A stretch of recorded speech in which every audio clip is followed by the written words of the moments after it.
like getting into it with you and your like were almost like basically LARPing sessions. Yeah, Star Wars stuff. Yeah. William was my hidden Sith apprentice. Yeah, we ended the game before he was revealed. Your regular You were my Jedi apprentice, and then remember I became evil. Yeah, I did. I was like, wow, what a jerk. And then I was like, I have an apprentice, and I never told anybody who it was. It was William. But then we all stopped.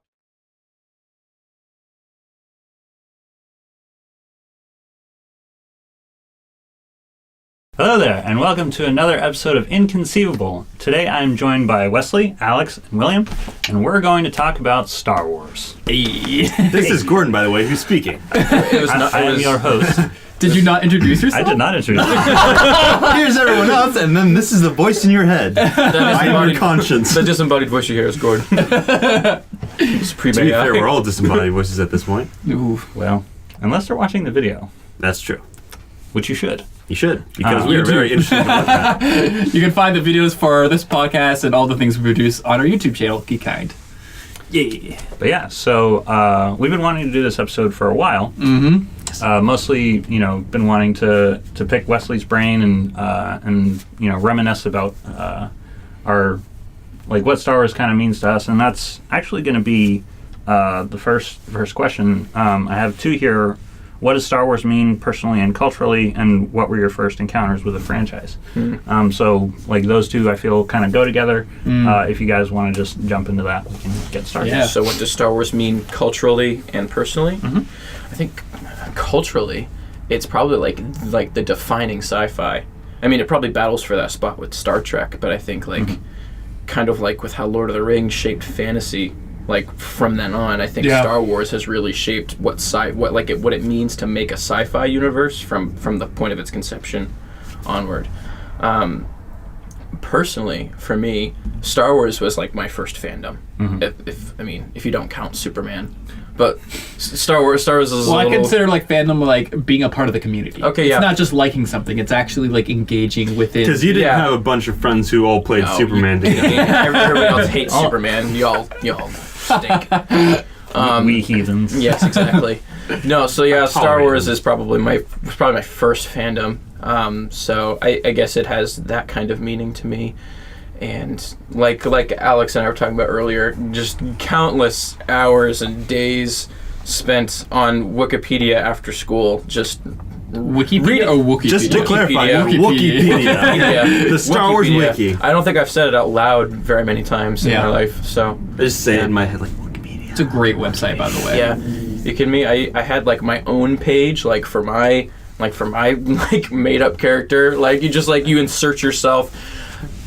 I don't know if we'll get into this later, but that's one thing I think was lost in Disney continuing is it was easier for you to insert yourself into the huge extended universe. Yeah, there's a place for everybody. Yeah, kind of thing. Everyone can have their own character. Yeah, it's a little more exclusive now. What about you, Alex? I'd say that I definitely have to agree with Wesley. Is that it did shift the way we perceive sci-fi, and also it was very it was impactful to a lot of people who when they first saw Star Wars, they're like, oh my goodness, this is so incredible, and I want this to sort of be kind of like the future. I want to go out into space and do all these things, or just make technology that is kind of like what's in Star Wars, like robotics or stuff like that. And that's really been one of those things that encouraged them and excited them to pursue careers and stuff like that. So I feel like Star Wars hasn't only been a movie franchise that was, oh, that's really cool, but it also helped pave the way for new inventions and making things better and better, I think. And personally, I think it was my second fandom. Lord of the Rings. Lord of the Rings is my first fandom. Your first love. I remember my first fandom. Yeah. Never forget your first. Yeah. Second fandom, but I was just absolutely enthralled by all of it. I mean, I think I was introduced to it by, I think it was Wesley, because we used to be neighbors at the time. So I think it was either Wesley or Colby. I think it might have been Colby, because we watched the movie all together, at least the first one. And I absolutely loved it. I was I was so excited by it, and I loved buying all the Legos and the action figures and the lightsabers. I would take my lightsabers to the park and just be like, all right, kids, anyone want to fight? I'll fight you. Just looking for some younglings to destroy. I mean, Oh gosh. I was just like a 7-year-old kid walking up to people and be like, want to fight? Come on. I could just totally picture like a 7-year-old you just wandering around in the comments, just like, come at me, bro. I'm ready. Can I make a personal jab real quick? Go ahead. Want to fight, and then they look in your pocket, and there's this little baby monkey there. It's It's like, true. what is this kid? No, it's true. I did carry my baby monkey stuffed animal all the time. You should pedal. But yeah, that was also what got me and Wesley to become friends. I think sort of because we connected over Star Wars because he was a much bigger Star Wars fan. He already had a bunch of the toys, and we were neighbors. So I just come over to like every morning and be like, hey. Can we play? At like please? 7 in the morning. I wasn't awake most of the time. I was like, I'm ready, guys. Let's go. Let's do this. Yeah. How about you, Willie? And role playing. For me, to preface anything that I say here, I'm representing the Star Wars fan that hasn't seen or read any of the expanded universe stuff. I know I'm such a huge. You're really missing out, William. I know. I just have a hard time getting myself to read things. There's not a knock against expanded universe stuff. I think that it's freaking fantastic. I just never had the time to devote myself to that. Sure. So I'm Read more Wikipedia. I was on The Cliff Wikipedia Notes. for though because I did enjoy that stuff, and I never quite got into like I was kind of on the tail end with like getting into it with you and your like were almost like basically LARPing sessions. Yeah. Star Wars stuff. Yeah. William was It my my hidden Sith apprentice. Yeah. We ended the game You were before he cheating was on me as a revealed. regular.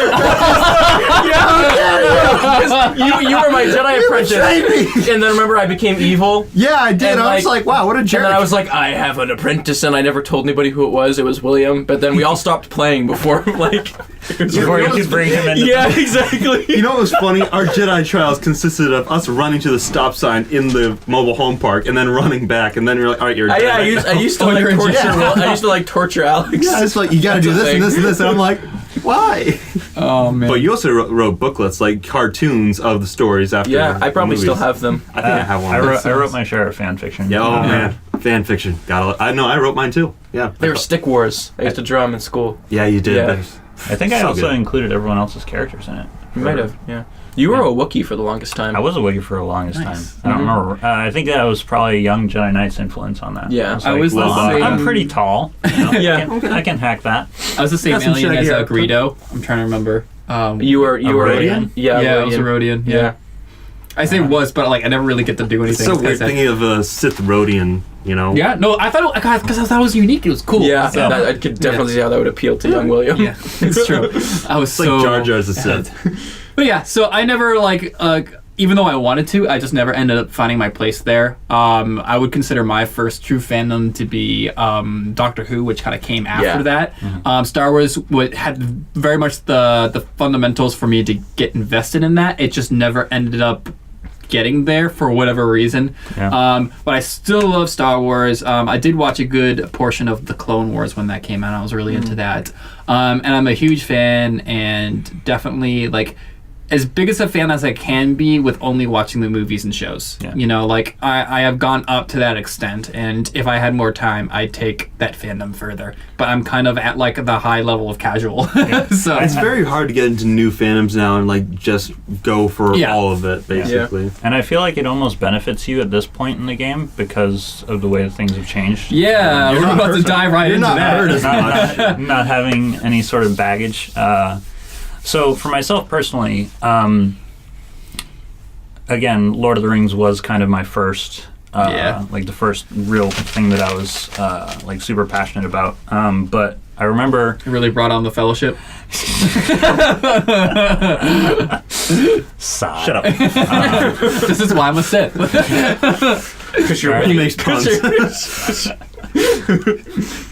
But I remember my first encounter with Star Wars was actually the Lego sets, and I remember looking through like a Lego magazine and finding. Probably at that point it was the Attack of the Clones sets, and looking at them and being like, "This is the coolest thing I've ever seen in my life." Yeah. I remember seeing those too and thinking, that's the weirdest thing I've seen in my life. Star Wars I and saw Legos. Yoda, I'm like, what's that? What's that? It's a frog. There's Star Wars. Yeah. Yeah, Star Wars and Legos has had a great relationship over the years, and I feel like when you think of franchises involved with Legos, Star Wars is like the first one that comes to mind. Well, also because the Lego video games. Yeah, and I think Legos were mostly Star Wars for me. Like when I thought of Legos. Yeah. Because you can create everything. I mean, you made drop ships for stormtroopers and stuff like that. Yeah. I made freighters, basically. It's awesome.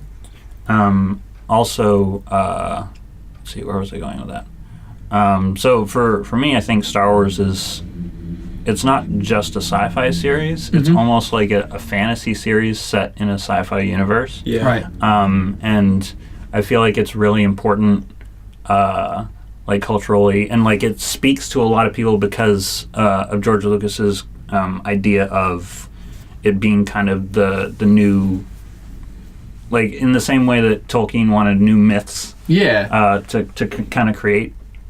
George Lucas wanted like the hero's journey to be represented in a sci-fi series. Right. What was existing in sci-fi before that? Star Trek and Doctor Who.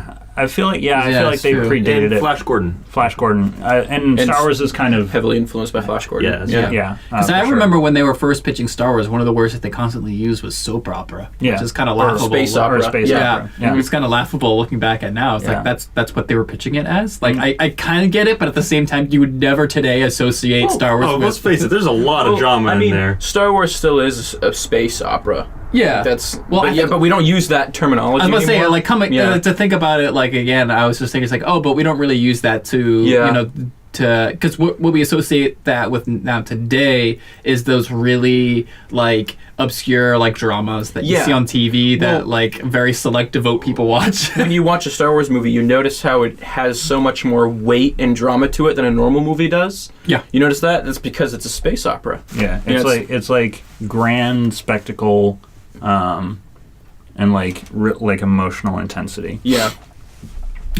I think John and Williams were part of that, too. I was just for thinking, sure. like, Yeah. shuttling sounds in the distance. Yep.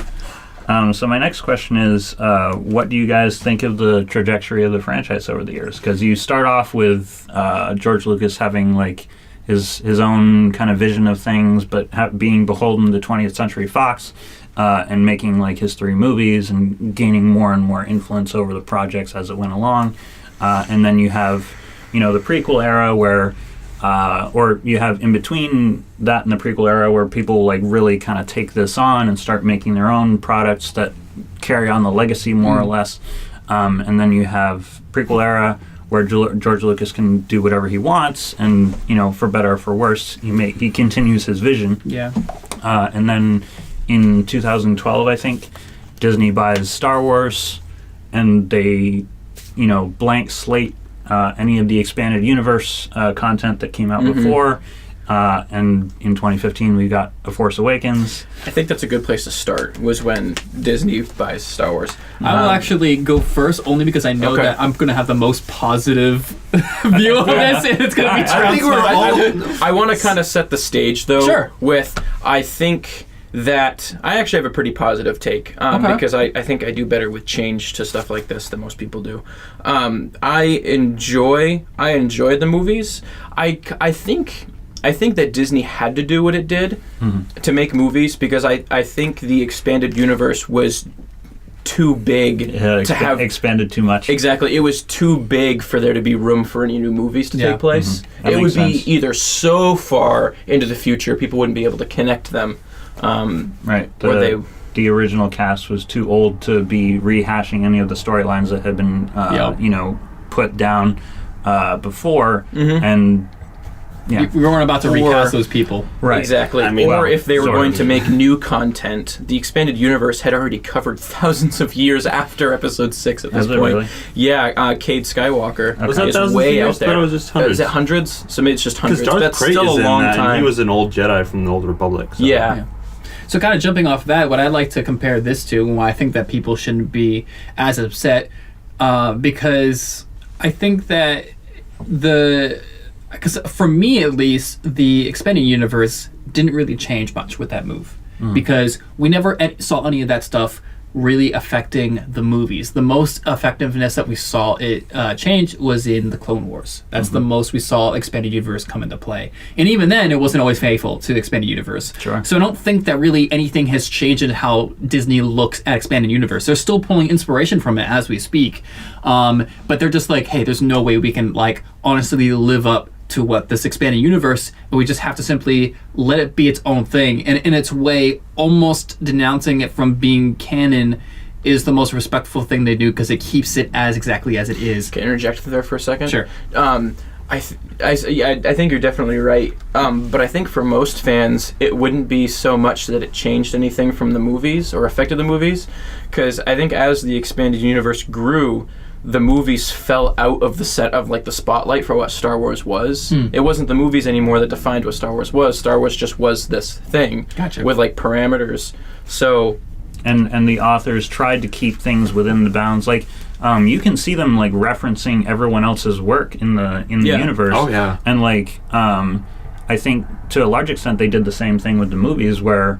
Even like as new movies were coming out, they were going back and like, all right, so this changes things. So now we have to take this new information that is canon and bring it into the fold and like fold it in and work it into the stories as well as everyone else's ideas and like the things that they'd published and sort of like there was a really great like care and attention, it seemed like, between the authors themselves of like making sure everything fit coherently. And it's really I feel like that's one of the coolest things about the expanded universe is that even as big as it was, for the most part it is fairly coherent and like everything kind of works together. Also, it was really impressive. Yeah. Also, they did also have book series compilations where they had different writers for the different books. So they had to keep each other in the loop so that they could have it as a coherent story. And I feel like I don't know how much the people who are working on the movies now are looking at the new expanded universe with the new books and stuff. I hope that they're taking that into consideration, but it doesn't seem like they're as much on the same page. But also, they're making the movies. Well, and not I think Disney is actually making sure everything's... Yeah, they have like I think they have some term for it. I think it's called like the holocron team or something like that, like the keeper of lore. They or keep whatever. everything straight. Well, so they have like a team of people making sure that everything fits into the narrative, which... Well, but even then, I mean, there's one, for example, in Solo Star Wars Story, they bring in Darth Maul, and they're Sam Witwer, who voices Darth Maul, is like, oh, this is going to be so great, what lightsaber are you guys going to use for him? And they're like, oh, we're just going to use the one from episode 1. And he literally had to tell them, like, no, that one was cut in half, he has a new one now. And they're like, oh, okay. So it's like, it's kind of weird thinking that the actors are the ones who have to remind them, but I guess it makes sense. But also, you said that there's a holocron, like there's a group of people, there's a team that should be on top of that. Right. I think it's more for like major storylines, like what characters are where and what they've done and like who they've interacted with, and less about like, to us, there's significant details, but to them, it's like, oh, well, it's not going to be that important if the lightsaber's wrong because... like it's not really relevant to the overall picture. And that's easy to cover up because he can still have a double-bladed red lightsaber. Yeah, he can. Yeah. You just need to make sure the hilt didn't look the same. If it did, whatever, you can just say, well, he recreated the hilt. It's exactly the same. Yeah. While we're talking about this is a good question for you, Wesley.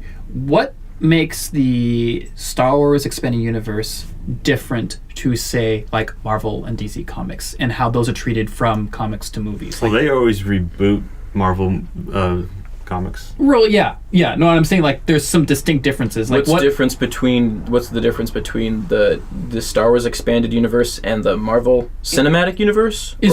So from books to movies, what's the difference in how the Star Wars expanded universe is treated compared to how the comics are treated to the movies? If that makes any sense. So the relationship between the Marvel movies and the comics is just that. The movies are an entity all their own. The movies actually function like the comics would, because in like superhero comics like DC and Marvel, you may relaunch the brand every couple of years, and so the characters are still basically the same, but the story might be a little different, or maybe a character appears differently, things like that. The movies are just like another one of those things where everybody's recognizable. They're all true to their characters, but the stories aren't happening exactly the same way, just like in an echoed version of the way they would. So actually, the movies are really cool that way, where like it really works for comics to be adapted to movies, because then they don't have to be a carbon copy of those comics, because there's so many different stories already. They couldn't be like. But with Star Wars, it was the movies were an equal part of the Star Wars universe as the books were. Like, they were all contributing to one universe instead of them all being their own thing. Because they were offshoots of the movies rather than the books being adaptation, or the movies being adaptations of the books. So actually, they're very different. I think that's pretty unique, because I don't think that there is, because we see lots of comic and book adaptation movies, but I don't think we see something quite like the expanded universe of Star Wars. Especially since it came after the movies, which is a very rare trait. I mean, you still have that with, like, they do have expanded universes for Star Trek or Avatar or stuff like that, but I don't think... Oh, sure, but I can't think of a universe that is as large as Star Wars was. I think there's definitely... I'm not sure what it is, but there's definitely something about Star Wars that really, like, connects with people, like, on a personal level. Well, there's such a wide variety of things that could be Star Wars. You know, you could have smugglers, or you could have Jedi or Sith. You can have crime bosses, stuff like that. Like, I was reading a Star Wars book that was just called Scoundrels, and it's about Han Solo doing a heist thing with a bunch of other guys, and they're not, you know, Jedi or Force sensitive or stuff like that. They're going against Black Sun, basically. So it's crime syndicates. It's different stuff like that. I think it's interesting that one thing that I noticed about Solo recently that I hadn't considered before, I thought it was kind of strange that they basically had a Black Sun substitute, but they called it Crimson Dawn instead. So I'm not really... it seems strange to me to... Why not just use Black Sun? Is that your question? Exactly. Also, like, Black Sun is much more intimidating, too. Because they've already established that in the Clone Wars, too. They have them. Yeah, so that's a curiosity. Yeah, I kind of feel the same way, because it's so weird that they... I get that maybe they're trying to make something new or something different, or just say, hey, there's more than one crime syndicate out there. But if, like, there's people you don't want to mess with, it'd usually be that particular one, not like the new one that we just find out about. Like, we want to know the background from how bad these people are, as opposed to just being like, oh, you would be terrified of the things we've done. Okay. I mean, you haven't told me anything besides that. I knew what they were. Anyone can say that. Fair enough. Here's another question. Who do you think Star Wars belongs to? Who has ownership over the series? And if it's the people who own the license, do they owe anything to the fans? That's a good question. I would originally say that it belongs to the fans, like everyone who loves Star Wars and contributes to it, that it's a part of them now. Like, I don't think it's just George Lucas's story anymore. It's grown beyond that. But with them renewing it, yes, there's a fandom. Yes, people really enjoy the new stuff, but I don't feel like it's really for the fans anymore. It's Disney's thing now. So it doesn't feel like our Star Wars in a way. Like, it's I don't know how to explain it exactly, because I do like the new Star Wars, the new Disney stuff. Like, it just feels different. Yeah, it's very different, but also it doesn't feel like... I don't feel like I can personally contribute to that Star Wars. I feel like it's kind of sort of like two different Star Warses for me. So I think I get what you're saying. Like, before Disney acquired Star Wars, you could, like, literally, like, insert yourself into the universe. Like, you could, like you were saying. You weren't just a part of the fandom, you were a part of Star Wars. Yeah. Because the universe was so big, it wouldn't matter if you put one character into, like, that no one else had You're just fleshing out the universe. Exactly. The universe was so big, you didn't need anybody else to recognize that you were there. You know what I mean? But now it's smaller, and... Yeah, so is that, like, I think that's kind of what you're saying. I also think George Lucas was okay with people having their own takes on a lot of the characters and stuff like. I think he licensed, like, he did the licensing thing, but he also didn't really, like, he didn't take their thing into account. Okay, yeah, that's fair. So like he wasn't a big fan of Mary Jade. Unfortunately. Because he said that Luke would never get married and like he wouldn't have kids because he was a Jedi and he had all these things. So he didn't really take the expanded universe into account, and he was kind of at times annoyed. But he took some of it into account, like Coruscant. He added that after it was described in a book. Okay. No, that he wrote though, or that he was a part of. Was he? I don't think Coruscant. I think Coruscant is his thing. The way I've heard about him, the way he's talked about it in interviews after the fact of making episode 1 and 2. Coruscant was described before episode 1 in books, though. Yeah, but I think ones that he was involved with. I'm not sure. Was it in the Thrawn trilogy? I thought it was. It is. I don't know that was. I don't think that's where he got it from. But Coruscant's definitely in the Thrawn trilogy. Yeah, but there's also I forget the name of the book, but it's like a comic book where it's Luke Skywalker actually turns to the dark side because of Emperor Palpatine clones, but they're on Coruscant during that time. Do you remember that? I remember that. Were they on Coruscant at the time? I'm pretty sure it was Coruscant. I don't remember that much, but I remember the clone concept. I would argue that for kind of like a new thing that's been coming up in like these Disney-produced Star Wars films, that it definitely belongs to the fans solely for the fact that you have people in the business, whether it be in production or in acting, that are getting involved with Star Wars purely because of their love for it and they're being incorporated in it, and you have people wanting to be a part of that adventure and Disney embracing that. You know, you see like huge actors and actresses being put as like background characters who never see their face. These people don't do that normally. They simply just want to say that they've been a part of Star Wars in that way. And Disney, like Simon Pegg. Although I do think that was part of the reason why Kylo Ren eventually ditched the helmet.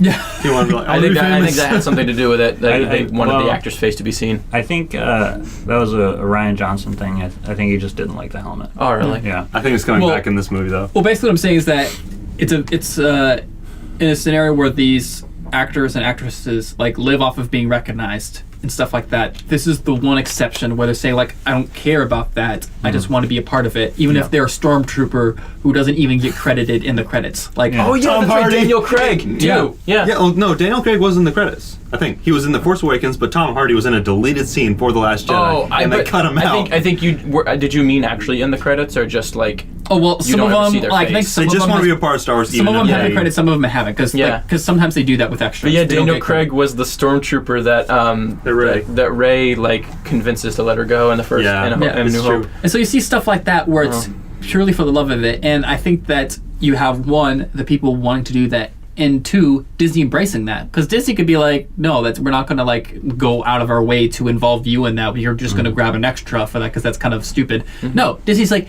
yes, Cool, come on, yeah. let's do it. Let's have fun with that, you know.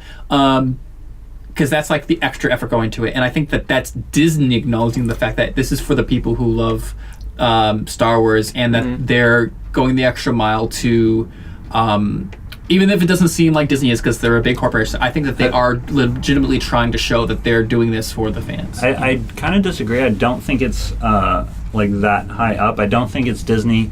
I don't even think it's really Lucasfilm. I think it's like even lower than that. Like, you know, casting directors and the directors of the movies themselves saying, I know people who are passionate about Star Wars. I really I want to give them an opportunity to be involved, and it doesn't go above that. Like they need permission from the higher ups, but they don't necessarily. They don't it's not coming from up above. Yeah, I mean, like you were saying, The Disney gods have bestowed on us permission for Daniel Craig to be in the movie. or I think in a case of like the primary actors, I think yes, they want bigger name actors for a lot of the roles. Gwendolyn Christie, I think, is a huge example of that. underutilized. Horribly underutilized, Yeah. but she is there for the Be honest, I think we actually had too high expectations for the character. If you to be honest, no, That's Disney's fault. if you read looking the back book, though, read the book about her. Okay. That is fantastic. Okay, and see- then you watch the movie, and you're just like, if you just watch the movies though, like, because I tried to, after The Last Jedi came out, I tried to like reassess if I was just letting myself down, and I feel like that was the case. I would disagree because I was hyped about it personally solely because Disney was pitching this character specifically to be a big deal, both in trailers and promotional content. She was very prolific in promotional content, especially as Force Awakens was coming out. I was working for Walmart at the time, and Walmart loves like working with Disney and Star Wars related things because it sells well. Well, and do you think Boba Fett was underutilized? They didn't know what Boba Fett was until he was taken. I think he was in a way, but he also like he didn't get to fight until Return of the Jedi. Really, like he had some bit from in Empire Strikes Back, but like you didn't see him in action. But I feel like he accomplished more in like the 2 movies that he was in, and like he had his reputation, his reputation preceded him. Yeah. And so, like, people already knew, like, this guy is terrifying. Like, you don't really have to show it. But Captain Phasma, I feel like, didn't do anything. Not anything a regular, not anything a regular stormtrooper couldn't do. I mean, if you look at what Boba Fett did, he tracked down Han Solo to Cloud City. He got him frozen in carbonite with Darth Vader helping him, obviously. Like, Darth Vader respects Boba Fett. Yeah, and with Darth Vader respects someone like that, then you know that this guy's serious business. He delivered Han Solo in carbonite to Jabba the Hutt, actually finishing his job, and then just you see him in the background of Jabba's palace in Episode 6. Like, you don't want to mess around here because Boba's right behind you. Do we still think that Snoke was underutilized though? Or is that more reasonable after the fact? No, because I compare Snoke very similar to the Emperor. Because that's what I'm saying is like in retrospect, I think maybe it's truer for Snoke than it is for Captain Phasma, where we just expected Snoke to be something that he wasn't, but then looking back, you're like, okay, well, yeah, he did like serve a purpose. And the Emperor had the same exact trajectory basically. Until the prequels came out, yeah. Yeah, exactly. Yeah. But also that was on the 3rd film, though. So they talked about the Emperor. And that's fair, but we're coming with a different storyline. I think that this is.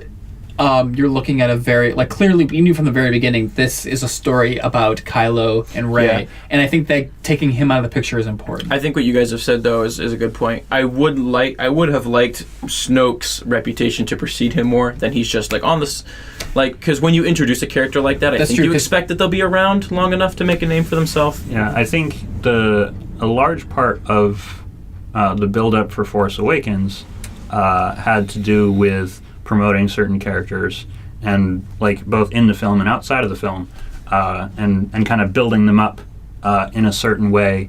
And I don't know that The Last Jedi fulfilled on the promise of The Force Awakens in that regard. I feel like Captain Phasma was given short shrift. I imagine she'll be back in episode. Well, I can't. She fell straight into an escape pod. But the thing is, she was in a garbage compactor when the planet, as the planet was, in the process of blowing up. So one would assume that if she arrived back in The Last Jedi, almost immediately afterwards, I don't know. It just seems like she went off on a really a down. She's been on a tangent. She's had a rough couple of weeks, but what'd be great is if she was in the trash compactor, but then it blew out of where it was like Indiana Jones. I was just gonna say the refrigerator. Yep. And the nuke. Oh, geez, that would be amazing. It just shoots right into space and that's Phasma. I almost wish Rian Johnson didn't direct The Last Jedi. I wish it just had been JJ the whole time. Yeah. Well, not to go off too much on a tangent, but they recently announced that he's still getting his trilogy. What was your initial thoughts on that? Oh, that's cool. He's still getting that? It's not about Rian Johnson personally. It's the disconnect between directors. Okay. It would have made more sense if each one was a different director, but now that they're back to JJ, it's disjointed. Like you were saying, he's gonna try to Now you're basically alienating Ryan. Kind of. And there's things that Ryan alienated Abrams JJ. appreciates about the way he did things that he's going to reproduce in his own movie. So. Yeah. Personally, I'm considering not seeing Rian Johnson's trilogy, mostly because I found aspects of The Last Jedi to be really off-putting. And we've had the conversation about The Last Jedi, and I think the biggest thing that bothers me about it, aside from it being, I perceive it to be written not particularly well. I don't think the writing's particularly strong, especially the dialogue. So that doesn't, fill me with confidence that the new trilogy is going to be good. If it starts off and people are like, it's amazing, everyone needs to go see it. It's it's even better than The Last Jedi, and because it's like, fully formed and focused and like everything works. Obviously that's I'm open to that. But I feel the thing that bothered me the most is I got the feeling watching the movie that Rian Johnson doesn't particularly like Star Wars, and he doesn't like Star Wars fans.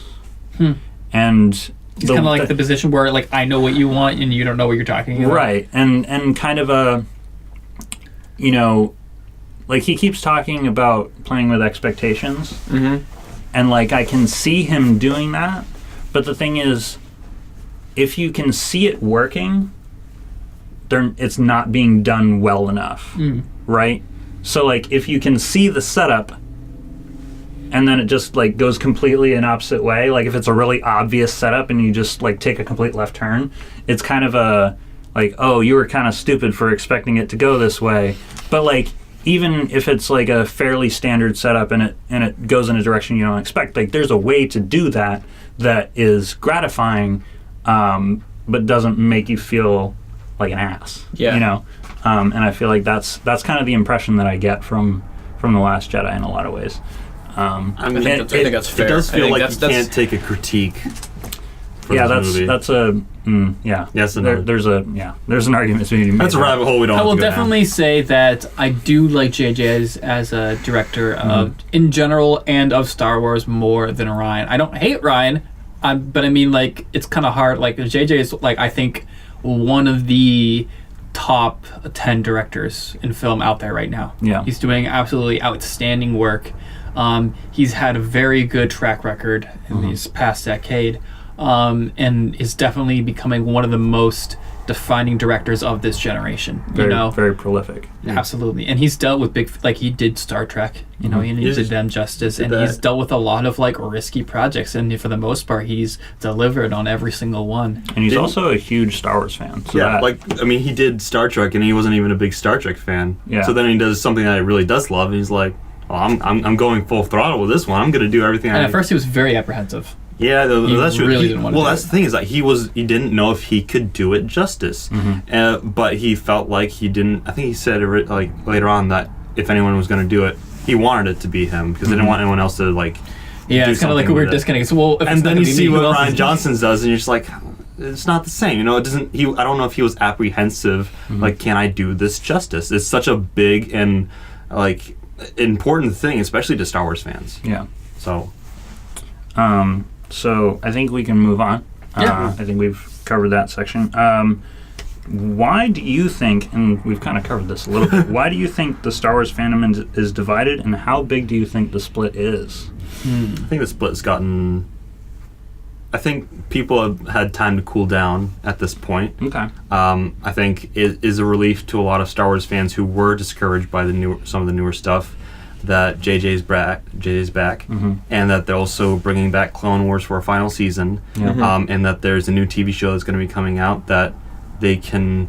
The Mandalorian's one? The Mandalorian, they can be... is that on Disney Plus? Is that where that's going to be? Yeah, it's... Okay. They can be cautiously optimistic, I think, with that one. Yeah. I think... A lot of people are still very hurt, and they're all just pointing fingers at Disney and saying everything you do is wrong because you ruined The Last Jedi, you ruined Han Solo, and I kind of was with that group for a little while. I'm just like, how dare you, Disney? How dare you? But I also feel like Star Wars is coming back to the fans in a way that I didn't feel like with The Last Jedi and with Solo, because recently they've been coming out with like fan films and stuff like that, which isn't canon, obviously. But I think that also gives hope to a lot of Star Wars fans who felt like they were disappointed with a lot of the stuff that is canon. There's an Obi-Wan fan film coming out. It with is Jamie coming Costa. out, and he also did a Han Solo fan film, which was very, very good, by the way. Like, he looked exactly like Han Solo, basically. Mm-hmm. And a guy who can pull off looking like Han Solo and also being able to play Obi-Wan, it's a pretty good double thing there. So I think Star Wars is getting back on the right track, I think. I definitely think The Last Jedi did more to divide the fan base than the Disney acquisition. Oh, yeah, definitely. Yeah. Well, it changed everything for the old characters. Mm-hmm. I think that Star Wars as a fandom is rightfully divided, but I think Star Wars as a franchise has never been better. Because Star Wars is, I mean, like, yeah, we appreciate the breaks that we get, but let's not forget that this is the kind of stuff we were craving for like more content and like fully fledged, not just more TV shows. Like, let's have new movies and build more canons and stuff like that. And things like bending the expanding universe, like that's what goes with that. I don't think there's not many people who wouldn't have done that, honestly, who look at this from a realistic perspective. I don't think there's any way to not do that, honestly. Yeah. No, and I think that The Last Jedi, believe it or not, did a lot more good than bad, because for one, me personally, I thought it was a great movie. I still really like The Last Jedi, and I think that even though it has some inconsistencies, I think that one of the best things that The Last Jedi did was have that consistent tone of message throughout the movie, and like all the separate storylines minus the one that no one likes had a very similar theme to it, and kind of it's something that's kind of been missing from the OG Star Wars, even from the prequels, that I felt like was missing. Like the OG trilogy had that theme always running out through the entire movie, and I think that this was the first movie where I really saw that recapture for the first time, and I think that's very undervalued. But I think that I like that this movie is controversial. I don't like how people are taking it, but I like that not everybody likes it, because I think we've boosted Star Wars to an unattainable goal, and I think it's only been a matter of time before people are finally unhappy with something. And I think that that's just a normal course for any fandom, you know. And I think that now that people have had something to disagree with, I think that is going to do two things. One, it's going to make Disney extra careful about how they proceed with the show, so that's only going to do more good than harm. I think that they did pull a little bit back too much with taking out the extra projects, but you know what, if that causes them to focus on the quality of the main franchise more, all well and good. I just want to affirm what you're saying real quick, because I think you're right. It's different. Star Wars is different now, but it feels alive again. Right. You know what I mean? Like, we were all just kind of scurrying around in the dark, with the books and stuff, and our fan fiction stuff. And now Star Wars is real again. You know what I mean? It's because look at this alive. way. It's a thing that's living. Compared to Pixar, right? For a while, Pixar had an untouchable record where every single movie they made was groundbreaking. Yeah. It was the best thing. It was a must-see movie, shattered records, and just every single time was a masterpiece. And at some point, they'd have to fall, you know? But with those falls, we've seen even exponentially better content because of that. And because of those falls, people have been more realistic of how they view Pixar as a company and realize it can't be perfect forever. Yeah. I think Star Wars is the same way. You know, Star Wars can't be perfect forever. They had an unbelievable track record, and when it comes down to it, we survived the prequels, and I think the prequels did a much bigger disservice to Star Wars as a fandom than these new movies have. It's interesting now, though, that the prequels have kind of rebounded. They've kind of they've aged really well as far as perception wise. I was about to say, CG wise, I don't know about that. But as far as people appreciating them, they've aged very well. I think they've gone from being derided because of how they weren't like the original trilogy, and then to being appreciated for their camp. Yep. Kind of a cult. Again, I've always the memes. I've always praised Ewan McGregor's Obi-Wan. I think it's fantastic. Yeah, there are some really solid performances in the prequel trilogy. I think, in large part, it isn't the strength of the prequel trilogy is in its cast, not again. I don't think the dialogue is particularly strong in this trilogy.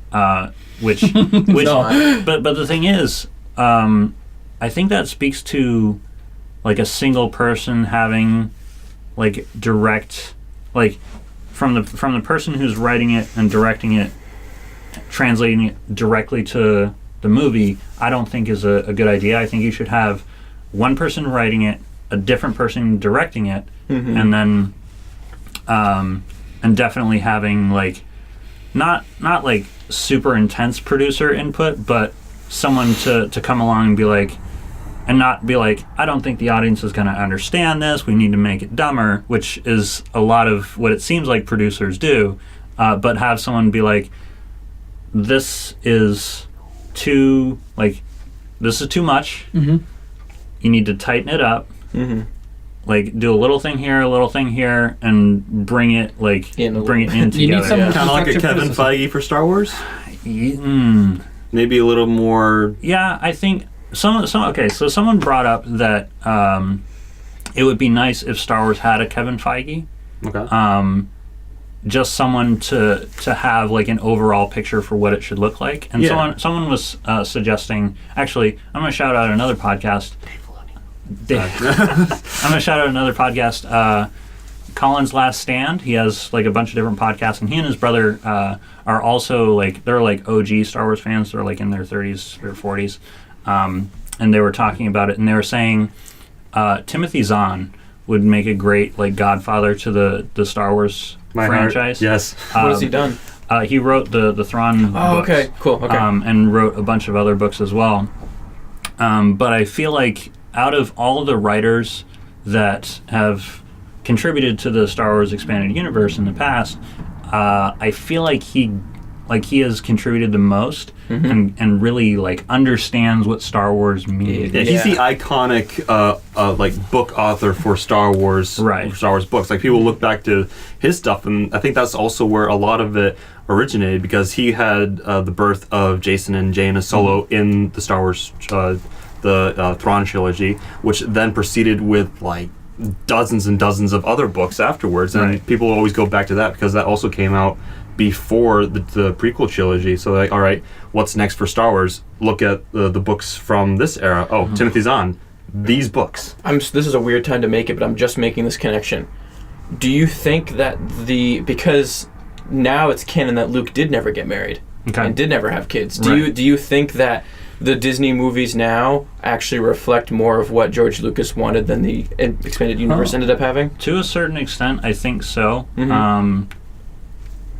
I feel like George Lucas has addressed the Luke of The Last Jedi. And I don't remember exactly what he said about it. But in that regard, at least, I do think that that's accurate. You still have a Solo kid that turned evil. Yeah. I've said it in the past.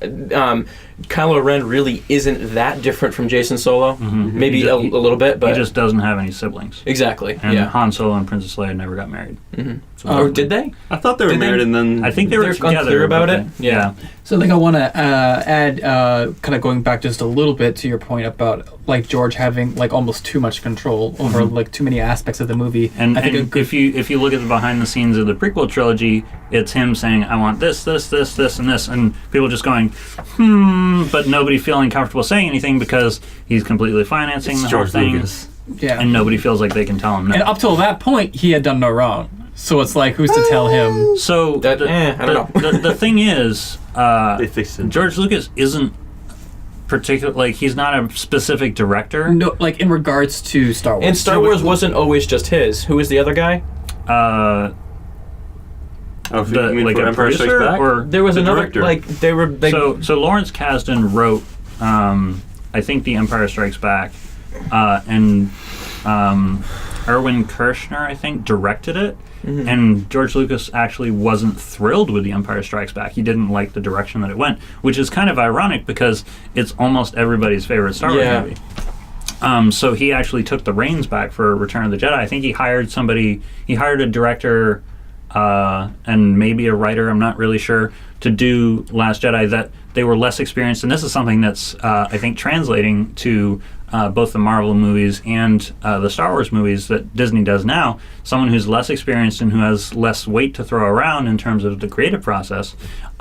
He hired someone that he could kind of like push around a little bit to do the work, and then he just kind of continues on with his vision. So I do think that having too much say in the creative process is not necessarily, like, you want to have like a clear and concise vision. Yeah. Well, but you also need people to tell you, like, no, that's not going to work, and here's why. the comparison I was going to make, as it was a very important fandom to me, was Doctor Who with Stephen Moffat. During the Russell T. Davis era, Stephen Moffat was responsible for for writing some of the most beloved episodes of that era, and he did some of the most, like, seriously, like, almost everybody's favorite episodes from that era was probably written by Stephen Moffat. He did probably a dozen in that era, and every single one of them was fantastic. Right. He had a very, very good record, and it seemed only right to put him as the new, like The person heading the show. showrunner? Yeah. And for the first few seasons, it was great, but I think that When does he begin his run with with Doctor? Matt Smith. with Matt Smith. Oh, okay. That's why I And- love Matt Smith, I guess. Yeah. It's my favorite. Did he continue through Peter Capaldi? He continued through, like, I think for maybe 1 or 2 seasons. I'm not entirely Yeah. sure. but I think that he didn't overstay his welcome. I just think that he overexpended himself, because I think that I found out that I like Stephen Moffat as because I think that he's built as like a writer to spend more time on focused stories when he has a good idea and really pushing it. But I feel like when he's responsible for overseeing an entire series, he doesn't perform as well. Right. And I think that George Lucas is the same way. I think that George Lucas is a brilliant mind, but he needs more focused attention and not being so focused on like the entire production. You know, Right. he shouldn't have a hand in so many things because he can't do all those things great, and what he's best at isn't the entire production, it's the very specific parts of what makes Star Wars. I think it's his strengths are overall story, like story arc, Yeah. and also design. Like he has a very specific vision for what Star Wars should look like, and I think that really carries over. Like, say what you will about the prequels, they have a very interesting and like consistent visual design, and I think that carries through even if the rest of it's kind of. He's still involved at all? I heard somewhere that he has been consulting with JJ. I was about to say, it's like I feel like he's like basically a consultant on these movies, because I don't think that I don't think he was asked. Well, because I don't think he has any I don't wanna official. speak out of turn. He was at least on set for The Mandalorian, though. He wasn't Okay. there. Because I know that he doesn't have any official credit with the new Star Wars movies, but I do know that Disney has been at least respectful to what he has done and occasionally tries to involve him with, not decisions, but just kind of like, hey, what do you think about like what we set out here? And they have no obligation to listen to him, Sure. but they at least respect his opinions and kind of will like, we'll think about that. Yeah. You know, like, and I think that that's as much. I think that he's got valuable input is what he has. I don't think that he's definitely he's not officially on set or like on like any like official creative dictation of the series. Right. But I think that he is still respected with the new Star Wars movies, and he is not like, he's not being shoved in a corner, you know. They're just like, you did your thing, we're doing our thing, but we still want to see what you have to say because we're interested. You know, we want to see how this compares and and maybe there's still good ideas that you have. Yeah. You know, I think it's kind of interesting that this is just occurring to me that George Lucas kind of has the same trajectory as Anakin Skywalker. Where he's not top, he's this scrappy little nobody. He's born to do this thing. He becomes so powerful. But then, at least in the fandom's perception, he falls to the dark side. He goes too far. He's kind of ruining Star Wars for people. But then he has this redemptive arc of Passing on the torch. Passing on the torch, exactly. So That's so funny. He became his own character. right. You either die a hero or you live long enough to see yourself go into life. Exactly. But I think it is interesting, perception-wise at least, how people treat George Lucas, because the narrative, I feel like, has completely changed. Because it used to be George Lucas did something amazing, and we can talk about how Episode 1 was saved in the edit. We probably don't have time. But fix it in post. You know, everybody go look up, if you're listening or watching, everybody go look up some sort of explanation about how New Hope could have turned out differently if it wasn't edited by, I think it's his ex-wife at this point. Yeah. That's a whole thing. That's a really great story. But I forget where I was going with this. But the narrative has kind of changed where, you know, he started off and everybody loved him, and then he did the prequel trilogy and everybody hated him for like a decade. Yeah. You know, and then like now that we've gotten a few Star Wars movies, people are like, you know, George actually has like something like they kind of see the value in it, and they kind of like it's like a rose-tinted glasses, like nostalgia. Like he actually did something good, and we'd really like, you know, him to influence the series again. So that's really fast. Like it's similar, similar to how the prequels have redeemed themselves in some people's. And I have no doubt that Last Jedi will unanimously be loved in the future. Mm-hmm. It may take 10, 20 years. Well, I think there will be a time. I think once people don't have any expectations about it anymore, I think that's a large part in what made The Last Jedi. Once you have low expectations for movies, you're able to enjoy them a lot. Exactly. And that's what I'm saying, is that's what Last Jedi fixed. Mm-hmm. Is that it took the unfortunate path that I had to do in order to readjust people's expectations. I still don't think The Last Jedi is justified in the decisions that it makes, but I have peace with them, and I like the movie. So it's like I like The Last Jedi now, but me liking it is different than saying that the decisions it made were okay to make. Does that make sense? Yeah. I don't think it's justified in what it did. Well, like, but I've another accepted it. Another comparison is that I think that many people really did not enjoy Avengers Age of Ultron.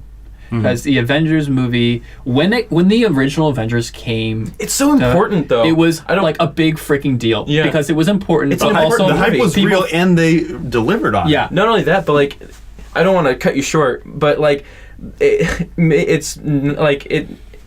comparatively to the rest of the movies, it's not a great movie, but the events of the movie are so important to the universe. Oh yeah, for sure. And I think that was important because, like, you know, we saw the Avengers, and they in the like phase 2 of Marvel, we had some outstanding standalone films, so we had even higher expectations for the second Avengers movie. Like, there's no way this can be bad. We showed no caution going into it. We watched it, and even though it wasn't horrible, it was underwhelming, to say the least, and it didn't have this type of visceral reaction from the Star Wars fandom, and I think that this is kind of a very unique case to put that in perspective. I think the only fandom that you could even really compare to Star Wars is Harry Potter. Yeah. Like in terms of size, but they've never had that same kind of like outbreak. Right. I think they would though. J.K. Rowling has just never changed anything. If she did, I think you'd get the same reaction that Star Wars fans have had. So I can see that. She's making her own prequels right now. So. Oh, that's true. Yeah. I think. Feel like those oh my word, these are her prequels.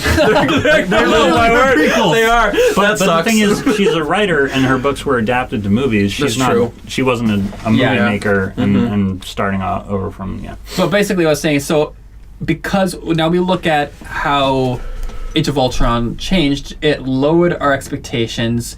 It drastically changed how the producers and people behind Marvel went about making an Avengers movie. And if we didn't have Avengers like Age of Ultron being an underwhelming movie, I don't think we would have gotten the absolute masterpiece that was Infinity War. From it? Yeah. Okay. And I think that we're going to see the same treatment to Star Wars, and I think that the best Star Wars movie has yet to come. Also, I think it was easier for people to get over Age of Ultron because the Marvel Cinematic Universe is moving faster than Star Wars is. And I get that, so, but I'm just saying is that this is something that and because it's faster, we've already seen the fruits of that movie. So I'm using that as a comparison where I think that The Last Jedi is a learning experience, and I think that we're going to see some very beneficial things come from it only because of the way that Last Jedi was made and received. And I think those two things are very important. I think that's important that it was controversial, and I think that it's important that the fans are being very critical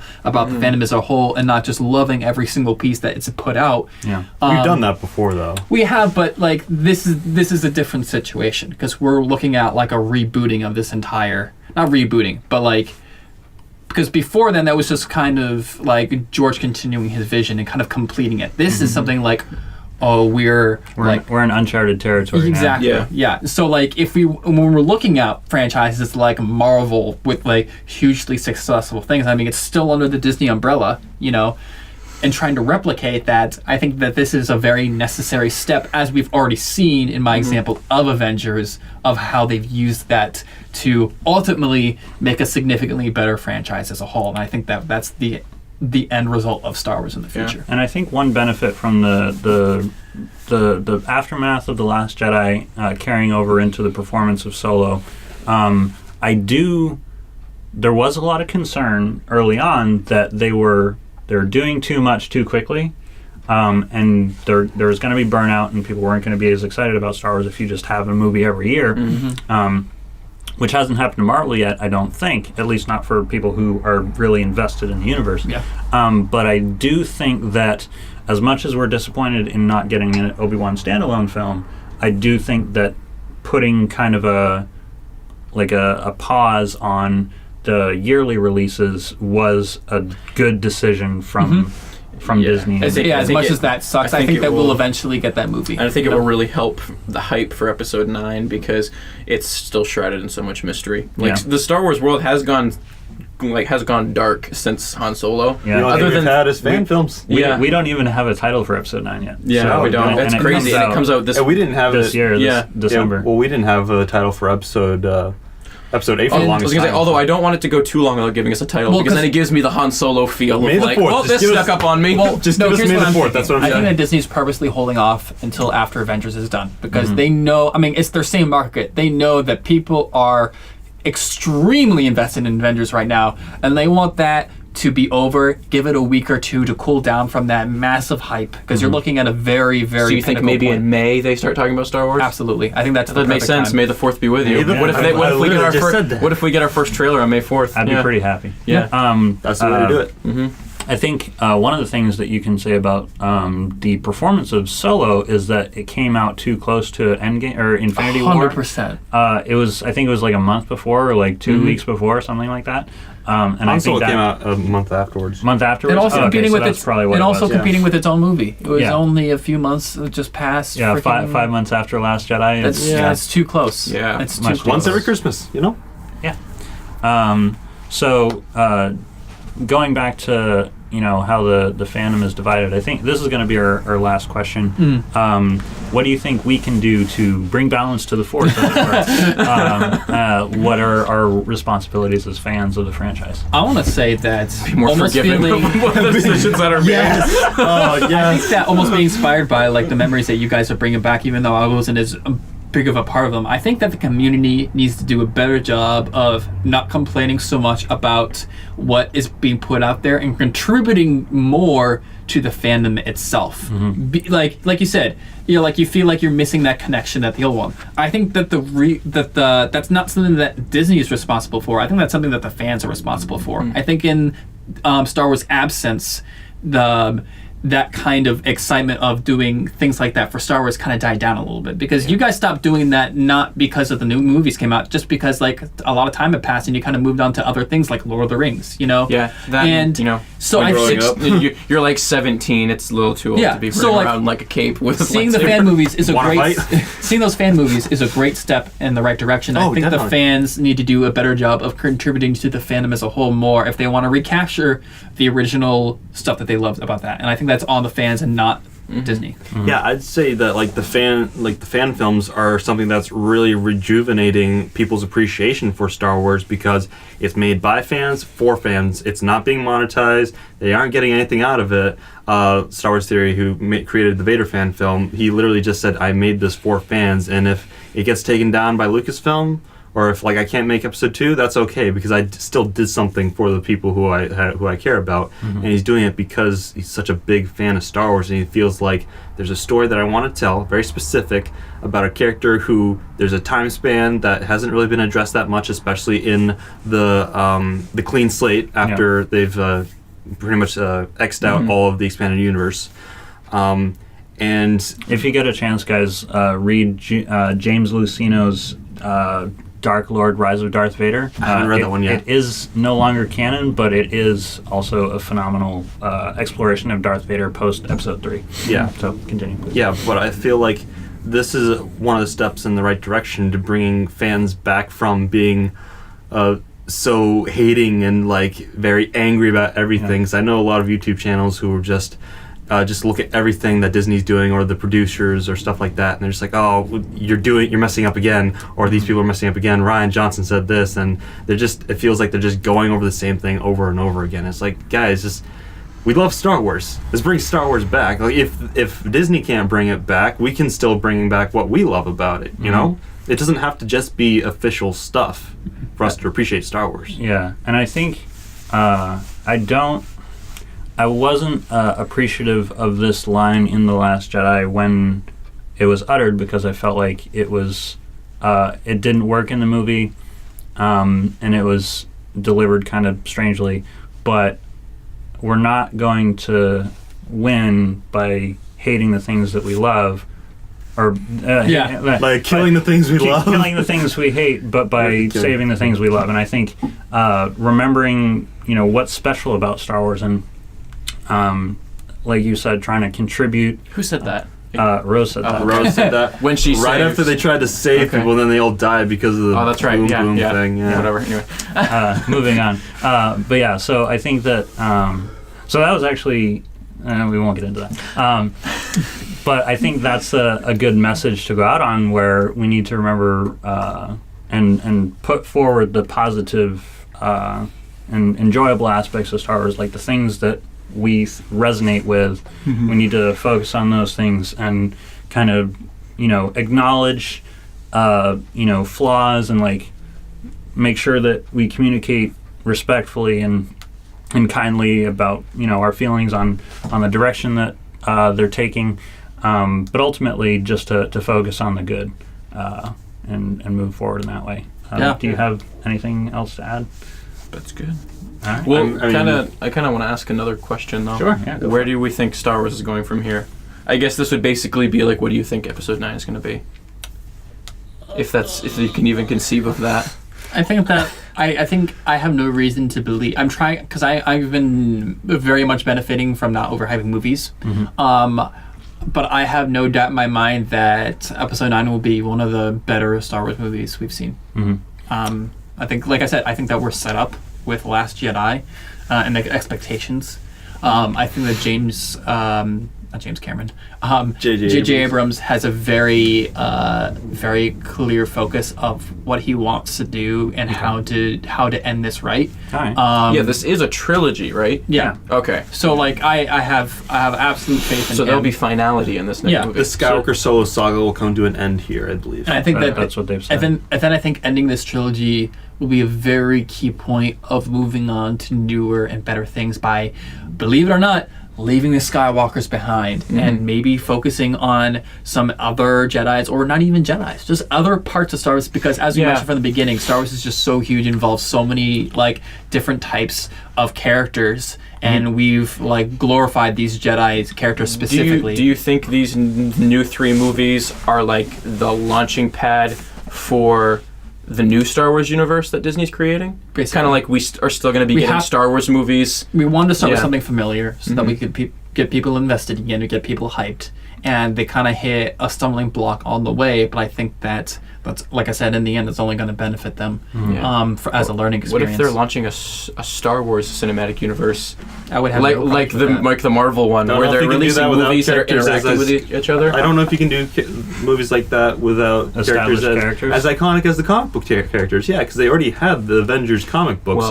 That's what I'm saying though. Is what if they're using these movies to make those established characters? Like, what if we get more movies about? I would. It just won't be as impactful though as Avengers. Well, that being said, I will say that we could be into like new territory as Disney has taken, even though, like, for instance, Guardians of the Galaxy, even the people who knew about Guardians of the Galaxy, being the few that they were not excited about it because there wasn't much to pull from there, Right. you know, and they still made, and when we're talking about Marvel movies, that's like, I think I said that was my like second favorite Marvel movie that they made. Like, I think that's like one of the cleanest, like most perfect Marvel movies they've ever made. Absolutely. And I think that even though it doesn't exist yet because of what Marvel has set, I think that given the right direction, there's no reason why Disney can't replicate what Marvel does with completely unknown characters. And I think that you usually have to be very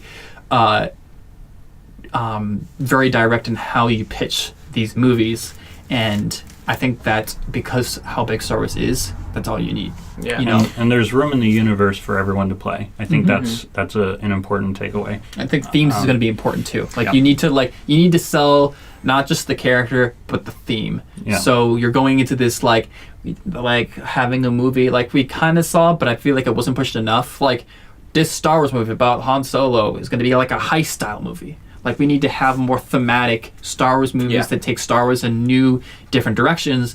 And Rogue One was like a war movie. exactly, they need to sell the themes more, because if they can't sell you on the characters yet, they need to sell you on the theme that I want to see Star Wars taken in this direction, and that's what gets people excited. Knowing that the love for the character will come Star with Wars the movie. romance. I mean, I'm not mad Star Wars about it. comedy. Technically, episode 2 was a love story. Think about how awesome. It's also my least favorite Star Wars movie. Think about how awesome a legitimate like Star Wars comedy could be, like done right. I think that like Weren't they thinking about that already with 2 characters, I thought? come on. remember now. Who Holiday wouldn't Special love? wasn't a comedy? Who wouldn't love like a fun adventure with just R2D2 and C3PO? That's the entire saga. What are you talking about? I think I would. I don't think they I can would find carry that it. lacking. I don't know that there's I'm enough pretty sure there. that was a cartoon Maybe- called Droids. I don't think their characters enough on their own. Yeah, but I would like to see like, a buddy cop movie. Yeah, Or Who would that another be? Western. Chewbacca. He'd probably be a buddy cop. Have a horror movie. A horror movie? Yeah, Ooh, they they have they dark did a stuff. horror. They did a horror Was it book, Zombie Stormtroopers or something like that. Yeah, I think so. Death Troopers. I think it was called. Yeah. Something like I didn't read it. I just Um, saw the cover and I'm like, that's Are weird. you guys of the mind that Kylo Ren is eventually redeemed, or is this like dark all the way through until his? Don't know. Just gonna wait and see. Yeah, I think I like the fact that it can go in many directions right now. Yeah. You know, because I thought I thought it was predicting it up till the end of Last Jedi, and then they're just like they made it basically open ended again. It's like, well, it could go any way now, and I'm okay with that. I kind of hope he's not redeemed, just because it would be different. Like it would like. What if they did end on like a darker Sour note. a sour note, but then there was something else that was happy about Like it? bittersweet. Yeah. Yeah. Well, thanks for doing this, guys. Yeah, I'm so glad we finally did this. I want to talk about Star Wars in depth. A really good time. Absolutely. William, do you want to do the Sure. spiel? So, Closing. as always, thanks for joining us. We got your favorite episodes of Inconceivable, not only on audio, but on YouTube to watch. So feel free to check out that channel on YouTube at Geek Kind. And if you're watching this on YouTube, you don't have to have YouTube just to watch the podcast. You can take it on the go with you on anywhere you find music or podcast, like iTunes, Spotify, Google Play, iHeartRadio, wherever you find your podcast stuff. And We are everywhere. we are everywhere. Be sure to check out our website at geekkind.tv, where you can always find the latest content that we are putting out. And make sure to follow us on Facebook, Twitter, and Instagram for any updates and other stuff that we got going on. So, thanks for joining us. Stay kind, geeks. Finger guns.